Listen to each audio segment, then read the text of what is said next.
तो आज मैं दो स्टूडेंट से आपको मिलाना चाहूँगा।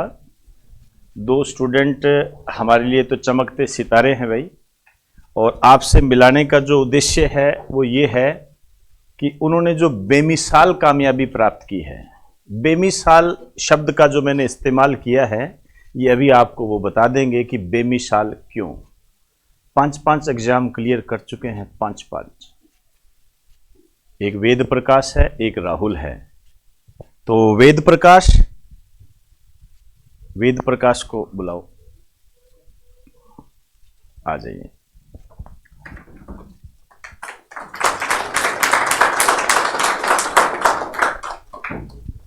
ये वो ले लीजिए।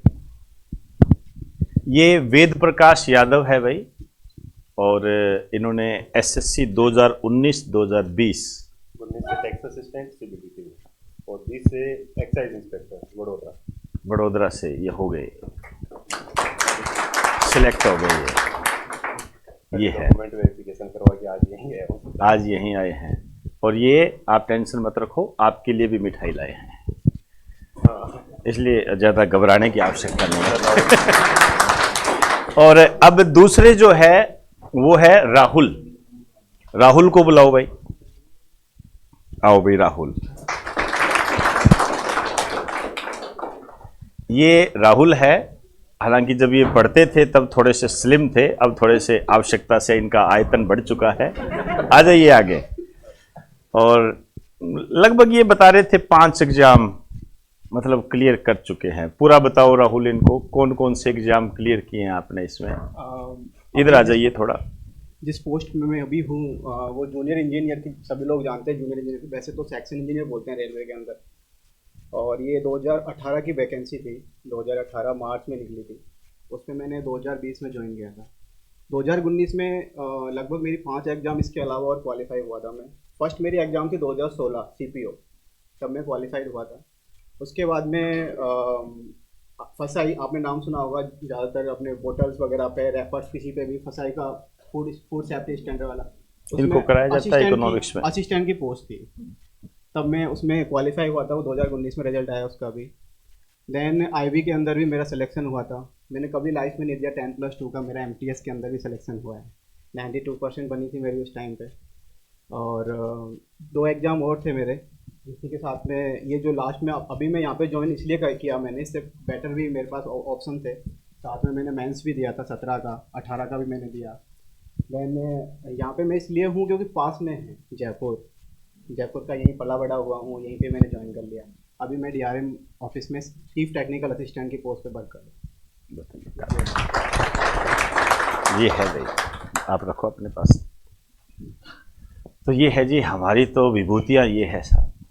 और आप इनसे जो कुछ पूछना चाहो आप इनसे पूछो। इनके जो अनुभव रहे हैं, जो तैयारी की है, चाहे कोई एसएससी की तैयारी कर रहा हो, चाहे रेलवे की तैयारी कर रहा हो, किसी की भी तैयारी कर रहा हो, तैयारी का प्रारूप एक ही होता है। बस इनसे जो मोटिवेशन जितना ले सकते हो ले लो। मैं कहता हूं सही मायने में, सही तरीके से ये मील का पत्थर होता है। यदि हमने किसी भी कामयाब मुहूर्त को अपना लिया, हमने ये पहचान लिया कि ये सक्सेस क्यों हुआ, उसके कारणों को हमने हमारे पे इम्प्लीमेंट कर दिया, तो मुझे ऐसा लगता है कि हम रियल में बहुत आगे बढ़ सकते हैं। और रही बात कमज़ोरियों की, तो ये कमज़ोरियों से भरे हुए थे। कोई ऐसी दिक्कत नहीं है, पर्सनली जानता हूँ इनको, ऐसा कुछ नहीं है। देखता था इनको पर्सनली, मिलते बात भी करते थे, बीच में फ़ोन भी आते हैं, गुड मॉर्निंग गुड इवनिंग होती रहती है, त्योहारों पे आपसी चलता रहता है। तो इस मामले में भी ये संस्कारवान है, माता पिता के संस्कार है इनको, गुरुओं का सम्मान करते हैं, ये मानते हैं उनको। तभी तो आप देखिए मिठाई का डिब्बा लेकर आए हैं, बहुत बड़ी बात होती है। बहुत लोग हैं, आज मैं कहना चाहूँगा, मैं बिल्कुल कहना चाहूँ, नहीं आते, फ़ोन कर देते हैं, सर आते हैं। आपको व्हाट्सअप लगाया जाता है, व्हाट्सअप की जो कटिंग है वो भेजी जाती है, ताकि आप में एक विश्वास पैदा हो कि आप जहाँ भी बैठे हो कम से कम उस पर बिलीव करें। और बिलीव करने का सबसे बड़ी एग्जाम्पल ये होता है, मेरी बात पे हो सकता है आप विश्वास करो ना करो, हालांकि करते हो, ऐसी बात नहीं है, लेकिन ये हमारा प्रूव होता है, ये प्रूव होता है। और ये इतनी बड़ी ताकत होते हैं, ये मतलब ये जो सिलेक्टेड स्टूडेंट है उसके बलबूते पर हम कुछ भी कर सकते हैं, हम कुछ भी करें चाहे फिर वो सही होगा। ये हमारी ताकत होते हैं। आज हम कोई भी रूल बना दें, ये सक्सेस है। और जो सक्सेस लोग आते हैं, जब हमारा सक्सेस रेशियो ज्यादा होगा, तो यदि मैं ये रूल बनाऊंगा कि मेरी क्लास में मोबाइल लेकर कोई आएगा ही नहीं, तो नहीं आएगा, वो फिर नहीं आएगा। लेकिन ये इतने सख्त रूल बनाने के लिए ये कीर्तिमान करने पड़ते हैं, तब जाके हम ये रूल बना सकते हैं। तब हम ये कह सकते हैं कि यहां डेमो नहीं होता, हम कह सकते हैं। लेकिन हम जो कहेंगे उसके पीछे एक बैक होनी चाहिए। बैक का मतलब मजबूती होनी चाहिए। वो ये हमारी मजबूती ये है। इनके दम पर हम बोलते हैं, इनके दम पर हम कहते हैं नो डेमो, कोई डेमो सर का नहीं। एक डायलॉग था, मतलब स्टार्टिंग जब हम आए थे हमको यही बोला था, अभी तो डेमो डेमो कर रहे हैं। उस टाइम पे ये बोलते डेमो डामो यहाँ नहीं चलता, आना है तो यहाँ काम करो पढ़ो, बस ये डेमो डामो तो और क्लासों में जाओ दूसरे में। तो फैक्ट बात था, यहाँ पे हम यही इस जगह पे बैठते थे ज़्यादातर, 3 बैठते थे।